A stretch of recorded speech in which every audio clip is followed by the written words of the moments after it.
If you want to know the fastest way to get platinum, brimstone, mercury, and rubber, you are in the right place. I prepared the best methods to gain all of these high-grade materials so you can craft your high-level gear in the fastest way possible. Platinum is one of the rarest materials in the game to craft endgame or high-level equipment such as the Aeserion weapons. These weapons are one of the strongest and best-looking weapons in the game, so you will want to get your hands on as many platinums as you can. But the main issue here is that crafting platinums requires the rarest materials in the game, such as brimstones.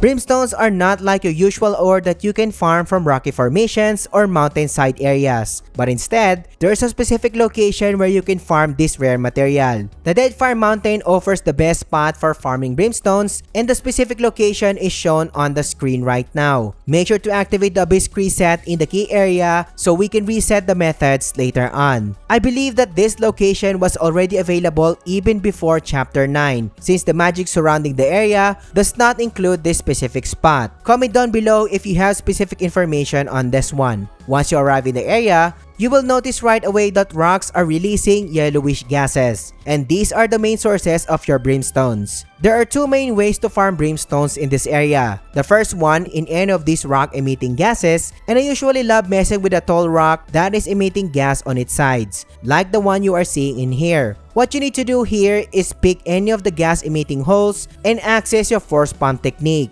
Then make sure you are set to healing force pump and punch the gas emitting hole to stop the gas leak. Then head to the other side and do the same step to stop the gas leak on the second hole. Every brimstone rock has 3 holes in it, and once you've clogged 2 holes already, you will notice that the third hole will release a huge amount of gas. Stand in front of the said huge gas emission and access your nature snare technique. And you will notice that your nature snare technique will serve as a purifier, and a golden light will form from the last hole of the rock. This process will solidify the said gas and turn this into brimstones. You will be getting 3 brimstones per brimstone rock, and you can just repeat the process on the other rocks in the area.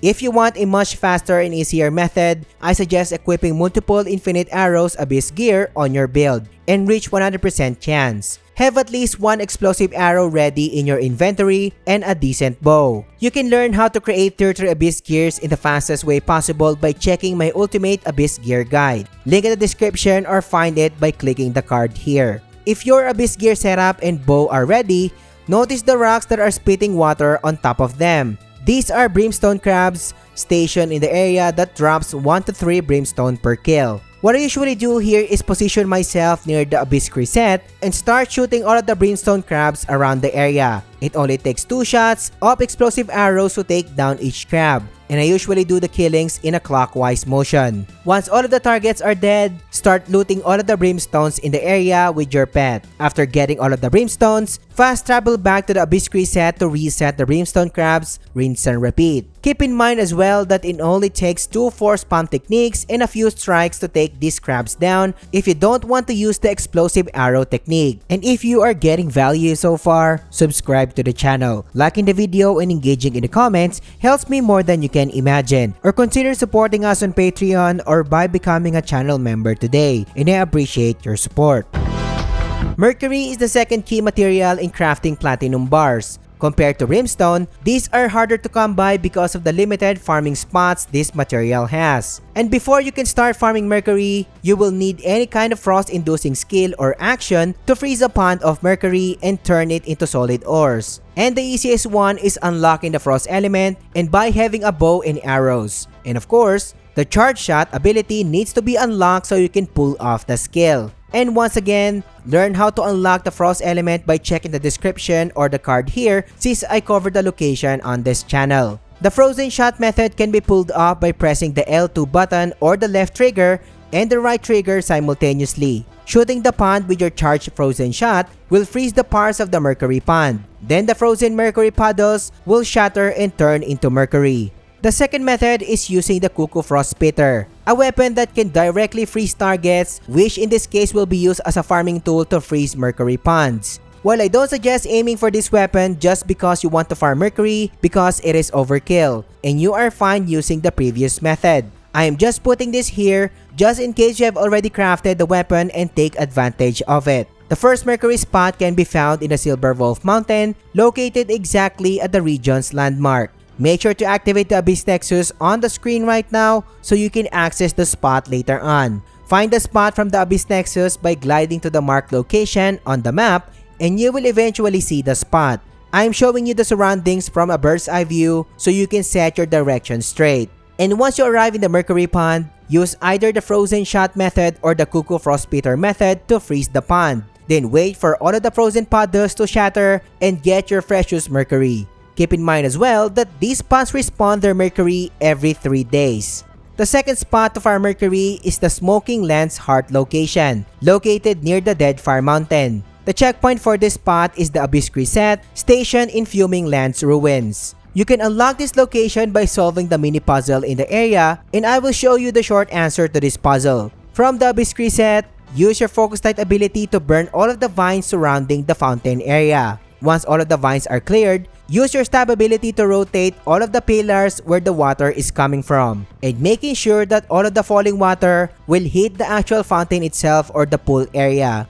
If you can't rotate a specific pillar, just access a different stabbing point so you can rotate the pillar further. And once all of the falling water hits the pool area of the fountain, the puzzle will then be solved, so you can use the Crescent as a checkpoint. Let's track the actual location of the Mercury pond. Starting from the Abyss Crescent and by just following the markers set in here, you will find the location in no time. To get your direction straight, here's the actual surrounding of the spot where the Spire of the Sun and the city of Urdaba are located.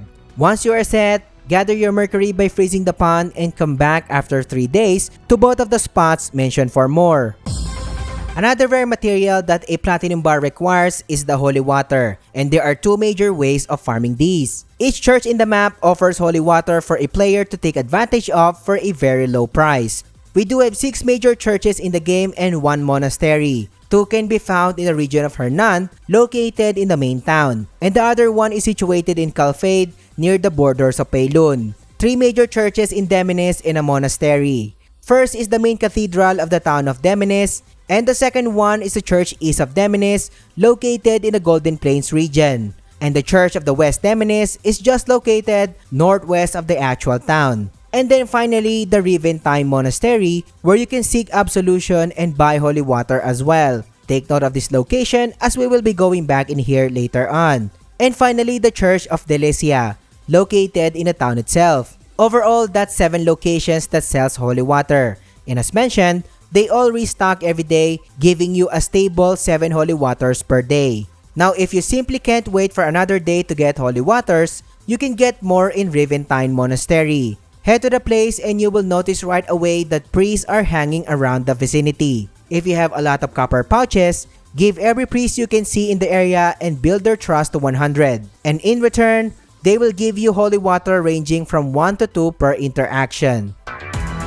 And yes, gold bars are required to craft platinum bars. And if you are a seasoned player, it is likely that you already know the best methods to farm gold bars. I will go over at least one method for the sake of this guide. I'm currently testing all of the best spots of gold bar for another guide, but even in 1.7.0 and onwards, the golden apple hedgehog farming is still the second best gold bar farming method in the game. Basically, this method will allow you to get golden apples from a rare spawning type of hedgehog, and these golden apples can be synthesized into a gold bar pretty easily. One of the best places to farm golden apple hedgehog is located in the region of Delesia. The pinpointed location on the screen right now is the actual farming spot. Once you arrive at the location, notice the bent water tank near you. And the farm with the lamp on it is where the golden apple hedgehog spawns, just near the water tank itself. To farm effectively in this location, you just need to form a running circle that covers the key area, like what I am doing in here, until a golden apple hedgehog spawns. When it spawns, use your Focus Light ability to scare the hedgehog and drop the golden apple. You will be scoring back-to-back golden apples in this spot, so take this to your advantage. As expected, you need gold ores to make gold bars, and these ores come pretty easily if you have the right setup. I will give you one example location of a gold mine, which is the Anvil Hill Cave, located near the western section of Demenes. I'm showing you the surroundings to get your direction straight, and once you are set, head down to the entrance of the cave and break the golden rock blocking the entrance. At the end of this cave lies a lot of gold ore deposits, which gives you 6 gold ore per node. The Blessing of the Earth Abyss gear will double your ore gains, so reaching 100% is highly suggested. By just farming this cave alone, I got like 65 gold ores, which is a lot. Not to mention, there are 10 gold mining caves and 3 optimized golden apple hedgehog spots in the game. If you are interested in learning more, check my specific guide covering this topic, link in the description. The next course of action is getting the gold bar recipe, which you can easily do so by heading to the witch hideout near the town of Peilun, which is being shown on the screen right now. Once you arrive at the location, the bookshelves on the right contains the gold bar recipe, along with the fruit tea recipe on the side. So after all of that farming, you already have the gold bar recipe, lots of golden ores and gold ores on the side, and it is time to synthesize gold bars. You can easily do so by heading to any witch that can craft the bars for you, which in this case is the witch Elowen in Hernan. Access Craft Abyss Gear tab, and then select the Special Items tab, so you can start crafting gold bars like candies.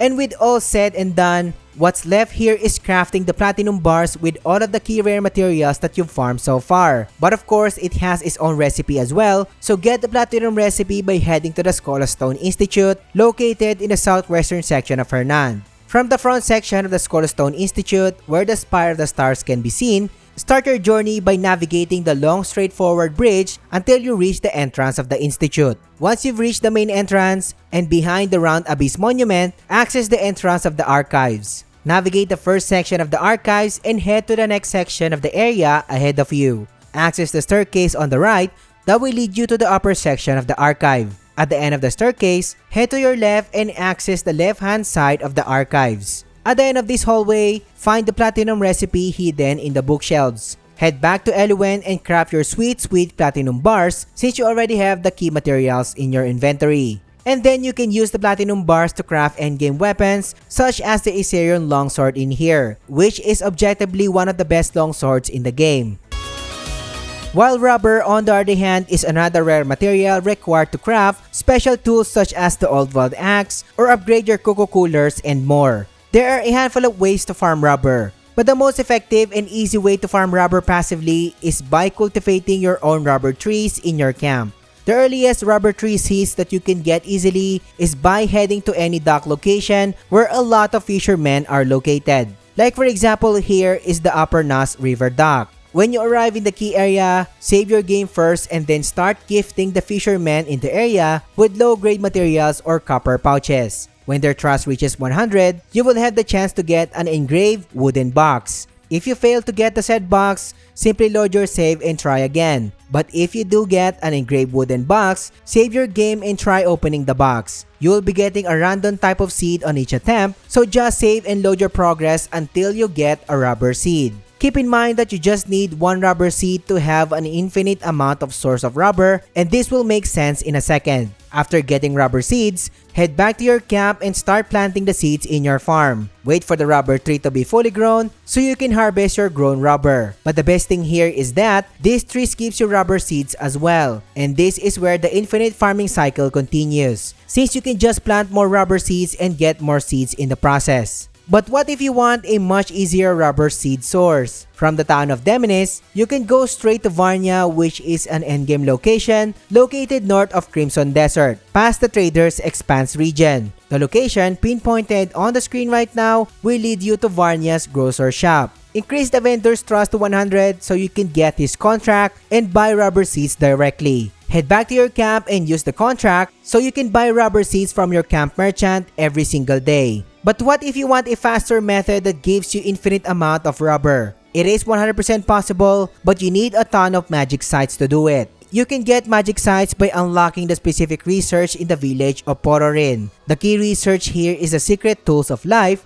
and unlocking the said research will allow you to send a dispatch to Florindale to create magic sites in the process. Once you do have a bunch of magic sites, head to the location being shown on the screen right now. The Stone Crab Wetlands is not just a great farming spot for ores, but the pinpointed location on the screen right now has a rubber tree on it. Once you arrive at the location, notice that this tree has many cuts on it and is dripping with white liquid. These are rubber spots, So ready your magic site and hack the said spots and get rubber like candies. Once all of the spots were gathered around the tree, fast travel back to our key abyss nexus to continue farming in the spot indefinitely, as long as you do have magic sites, since this tool has a durability count on it.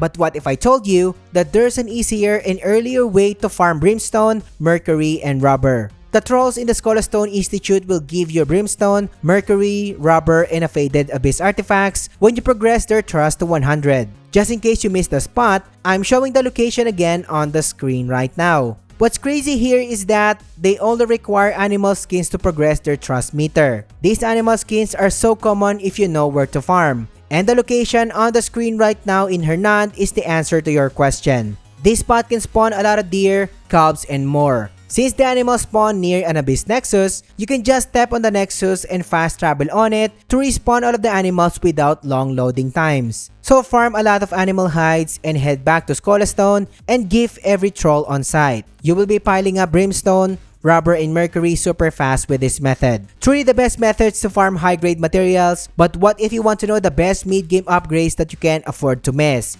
This video will teach you everything you need to know, so click on it and I will catch you on the next one.